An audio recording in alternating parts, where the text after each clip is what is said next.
Hi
and salam everyone, I'm Farouk from Halal Will Travel and welcome to Hello Ramadan 2021, HWT's immersive virtual event to celebrate Ramadan and Eid.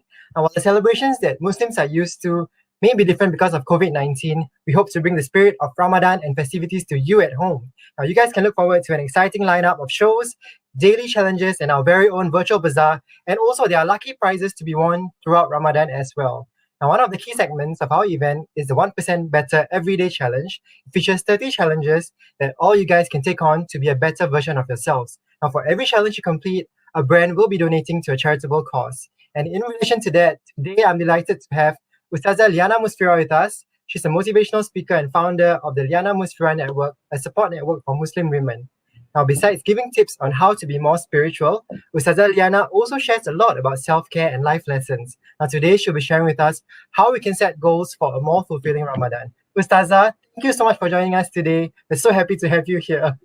Thank you, Farouk. Hello, everybody. I'm excited to be part of this 1% Better Challenge. It's amazing. Thank you so much, Farouk, for having me. Yeah, this is exactly what we are trying to achieve as well. Like, because we know like everyone is like struggling to be better every year, and every Ramadan is actually like a chance for us, right, to be better version of ourselves. So now, Ustazah Liyana, let's start off with the network that you started. Now, why did you decide to start the Liyana Musfirah Network?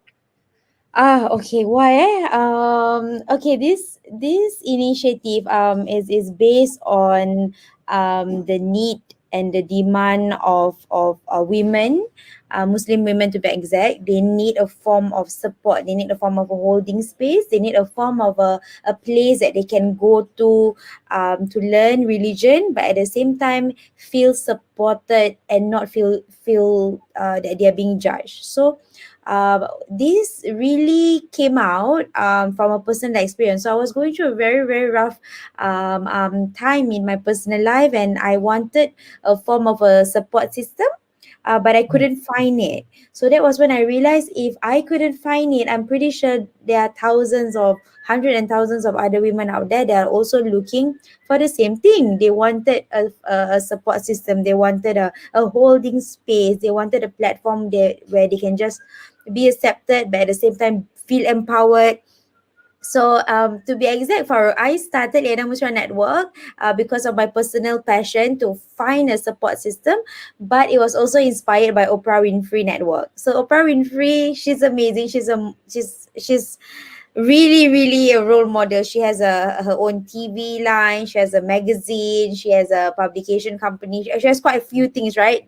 Just to name a few, she has quite a number of things. So I wanted a halal version or a Muslim version of Oprah Winfrey Network. So I started Liyana Musfirah Network. That's a really interesting story. Like, I didn't know that it was based on Oprah Winfrey, and now that we know, it's actually very interesting because like a lot of the things that we do like can be for both Muslims and non-Muslims as well. So I think what you're doing is really a great effort. Now, let's talk about like the goals for Ramadan. So like, what kind of goals do you think we should be focusing on during Ramadan? And like, especially in light of COVID-19, a lot of things have changed. The way we celebrate Ramadan has changed. We don't really go. There's no like Ramadan bazaars that you can go to. So mostly it's like everything online. So what kind of goals do you think we should be focusing on Ramadan? That's a beautiful question, Farouk. I feel that it's different. The goals are different from one person to another.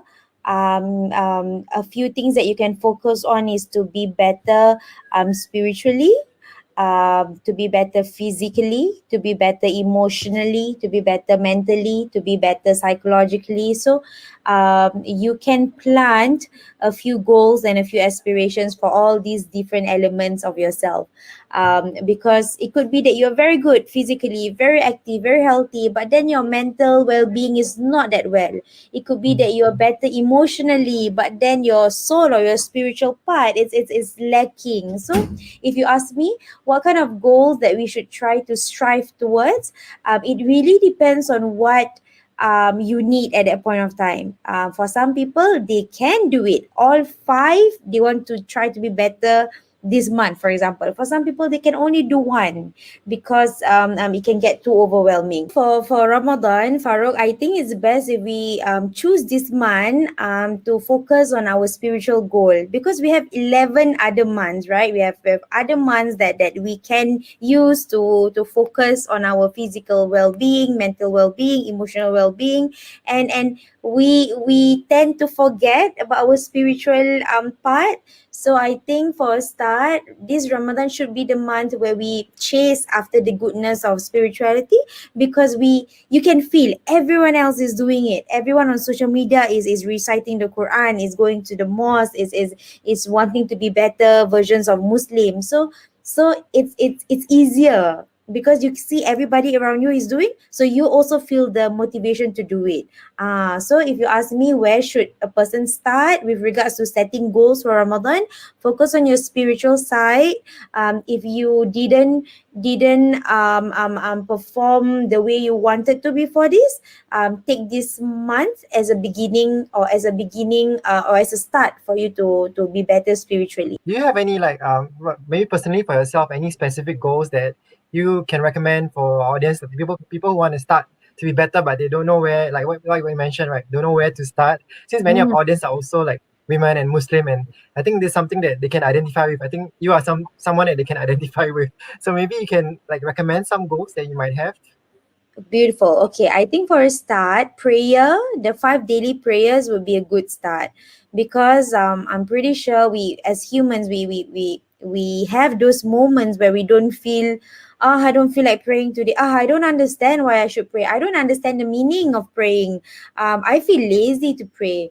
Oh, God is not supporting me in my request, in my prayer. So why should I pray to Him? There will be moments where our faith is not that strong the way it should be. There are moments where we feel like we are not performing the way an ideal Muslim man or Muslim woman should perform. So if you ask me, for I think for a start, let's begin with prayer. If you happen to be someone who have never prayed 5 times before in a day, it would be good if you start praying 1 or 2 times a day this Ramadan. I have a student, Farouk. She's already in her late 30s, 38, 37. So she has never prayed before. So it was only last year Ramadan that she came to me and said, Ustazah, I needed your help because I wanted to start praying. But I have never prayed for the entire 37, 38 years of my life. I've never prayed before. So I want to start. So if we were to expect that person, you have to pray 5 times a day. If not, the hellfire is waiting for you. It's too much for that person. So if you want to change, you do it regularly, you do it in batches, you do it consistently. So you don't get too overwhelming that at the end it just makes you want to give up and makes you feel like you are not worthy of even being in a religion. So that is what we don't want. So praying, the obligatory prayers is a good start. If before this you only pray one time a day, try to make twice a day. If you happen to be someone who only pray twice a day, make it 3 times a day now. And then if you happen to be someone who always miss here and there, then try to be consistent in your 5 daily prayers. If you are already someone who already pray consistently 5 times a day, good for you, alhamdulillah. But you can try with your supplementary prayers, your added prayers, tarawih prayers, repentance prayer, the night prayers, and many more. So for a start, prayer is a good element for you to start putting your goal for. I think it's very important to. I mean that, yeah, you said that because I think like a lot of people sometimes they fall short on prayer. So I think and prayer is also the start of like everything else, right, in Islam. So but I'm just wondering, like, other than, like staying at home, like for our friends in Indonesia or Malaysia, as COVID-19 cases rise, and staying at home, and they don't get to socialize with their community in terms of during Ramadan. So and mental health can take like a big toll on them. So how do they, like, besides spiritual, besides being more spiritual, how what are the other ways you can recommend for them to, be emotionally sane in a way during Ramadan? That's a great question, because right now, as much as everybody trying to chase after the spiritual goal, mental and emotional well-being is needs to be attended to, because right now, isolation and having to stay at home for a long period of time, not having actual human transaction, not having direct communication with human, not having that physical human presence, right? You only have your family. For some people, they live alone, they don't have their friends. So that can really butcher the person's sanity, can really affect the person's well-being. So and it's difficult when we want to ask them to be positive, you're going to get through this, be positive, it's Ramadan, you can do this. We are not the ones that are actually in their shoes. We have no idea what was going on in their life. We don't know how they are over worrying. We don't know how they are overthinking. We don't know what kind of voices that are in their head. We don't know what kind of support they need. So we can only see from far, and we can only assume. So for some of you, if you're listening, if you're watching, if you happen to be those who are feeling a little low, a little down, a little dull, a little lonely, reach out to anyone that you feel safe. It could be your family, it could be your friends. If you don't have a supportive family, look for supportive friends. If you don't have supportive friends, you have friends who belittle you, you have friends who put you down. There will always be someone, a person or two, that can be your safety net, that can be your holding space. So reach out to that person, let that person know, even if it's online, right? Even if it's virtual, can just let that person know, say that I'm not feeling too good. I feel extra lonely today. I don't want to fall into the dark hole. And there's a difference, Farooq, because right now, as much as we are talking about spiritual well-being, people are making things lightly with regards to mental well-being or emotional well-being. They use the word depressed easily. I'm depressed. I'm going through depression. But that is a very, very heavy and very, very difficult word. You cannot just anyhow say that you're depressed. Depression has to be diagnosed. So there's a huge difference between depression and extreme sadness. So in cases where you are feeling extremely sad, reach out to others who can make you feel safe. But in cases where you are going through depression, you have to find professional help. Nicely put. I think you're right to say that the spiritual is one part, but also mental well-being is also another part. So circling back to like setting goals, right? I know it might be hard for people to, like what you mentioned, if you don't already pray 5 times a day, to start with 5 day prayers is a bit too much. So how do you have any tips on like how you can reach your goals? What are the steps that you take? Do you do like journaling, or do you actually have a notebook where you write down what have you done Mm. today and stuff like that? Like, can you advise on stuff like this? Why not I ask you the question? What are your goals this Ramadan, and how do you plan to reach it? And then I share my answer. I would love to know your answer as well. What are your goals for this Ramadan, and how do you make sure you make sure you get it, you reach to your goals? For me, it's just to be able to perform Tarawih prayer every night, because sometimes like after work and after the whole day's activities, you're just very tired and lethargic. So for me, it's just that, and also to catch up with friends and loved ones, because last year we didn't get to go out during Ramadan, right? So for this Yeah. time, I want to catch up with those friends that I didn't get to go and iftar with last time. Maybe that's part of the relations with my friends and loved ones outside. Yeah, so for me, these two are like the most important. Yep. And Ah, then also another thing is to be healthier. So usually we no. break fast with all this like unhealthy food, oily food, and sugary drinks and stuff. So for this year, I'm I'm telling myself that I need to be more self-aware of my health and also be more aware of what I eat and be more conscious of that. Yeah. So what do you do to reach your goals? For example, the tarawih, right? You want to perform tarawih every night. How did you make sure that happens? What is your motivation? I'll try and get home by a certain time, try and refresh myself before I sit down on the prayer mat, and then think about what I'm going to do for the next hour of Tarawih. That's very good. Okay, that's very Yeah. helpful. Farah was talking about putting his mindset on the appropriate place so that you are moved towards that direction.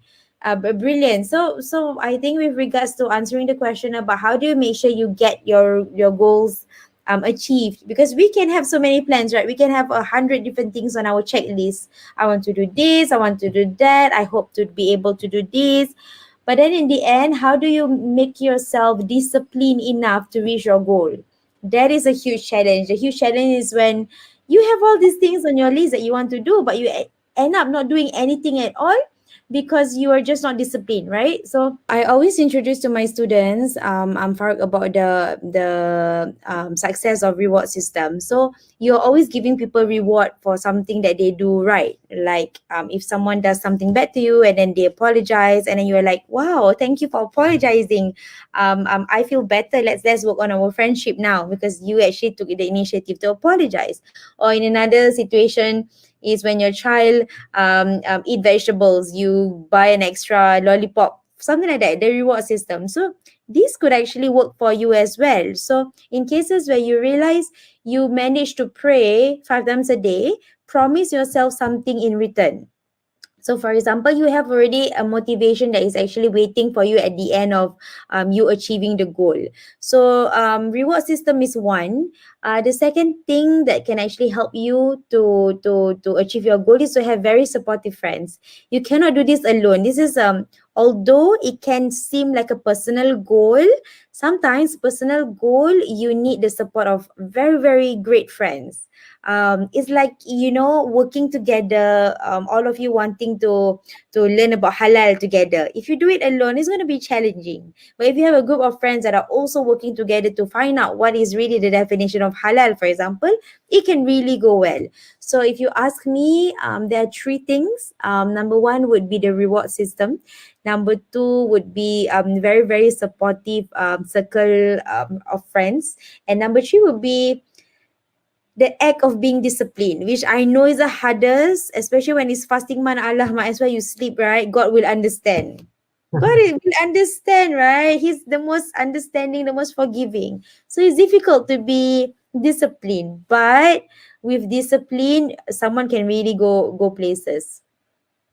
Mm, Yeah, I think you're right to say that because discipline is the most important and also the hardest to have. But once correct. we have it, I think we can really like do a lot of things. Now, I also understand that a lot of people who might want to try something or like do something new to be better spiritually, they might be afraid of judgment or they might be afraid of like maybe not achieving it and like people will be looking at them like one kind. But I think where can the community go like if they need more help in achieving goals, or like are there any resources or any place that they can fall back on so that they can feel safe to start on something new? Oh wow. Where can they go? I think that's a very tricky question. Family, you can go back to your family, but sometimes family are not the most supportive of all. You can go back to your friends, or you can go back to your religious representatives in your within your community.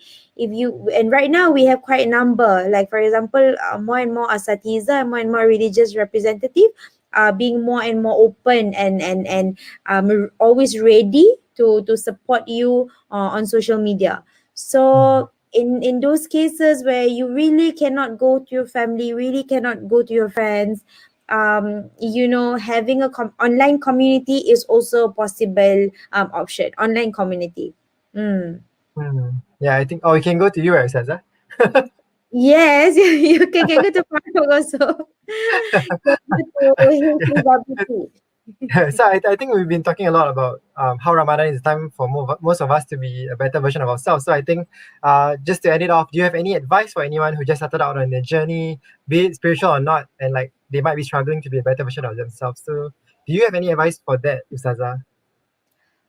Um, ladies and gentlemen, brothers and sisters, it there will be moments where things are really going to get hard. There will be moments where your goals seem to be very, very distant and seem impossible for you to reach. But in those cases where your weak voice or your voice of hesitation and your voice of doubt is stronger than your voice of confidence, that's where you need to support yourself. Because I think, Farouk, in such time, our individuals, our youth, our people, they depend on others a little too much, that they don't sometimes they forget that they have it in them. Sometimes they forget that they have the strength in them, the courage in them, the ability in them. They have the key or the power for a huge change. So they are very, very fast to play the blame game, always blaming themselves. If they cannot reach a certain goal, they blame themselves for being unworthy, for being hopeless, for being useless. If they cannot reach a certain goal, they feel that, that's it, I hate myself. Why can't I be that, like that person? So the confidence towards your inner self and the trust is not there. So that's why they allow the voice of hesitation to just make them even more weaker. So really, brothers and sisters, in cases where you feel that you cannot do it, look within you, look inside. You have it in you to do it. You just need a time to rest. Right now, you feel like you are giving up, but actually, you're not giving up. You just need a time to rest. It's just that your voice of weakness is covering it and say that no, you cannot do this, you cannot achieve this. This goal is impossible. But rather change that mindset, and let yourself know, okay, I can't do this now. Not I cannot do this goal, I cannot reach this goal now, not yet. So allow me to rest first, and then when I'm ready, I'll bounce back stronger. So really, Faru, I think our people nowadays, they really need to have more courage, more confidence, and more trust towards themselves. Now, thank you so much, Ustazah, for the insightful answers. Now, it was really inspiring and it was really nice talking to you. Now, for those of you at home, thank you for watching our Hello Ramadan program. Don't forget to check out helloramadan.com for our immersive virtual event. Now, take part in our virtual bazaar, daily challenges, and can even stand to win amazing staycations and dining vouchers from our grand draw. Now, stay tuned for more exciting shows. Have a blessed Ramadan ahead.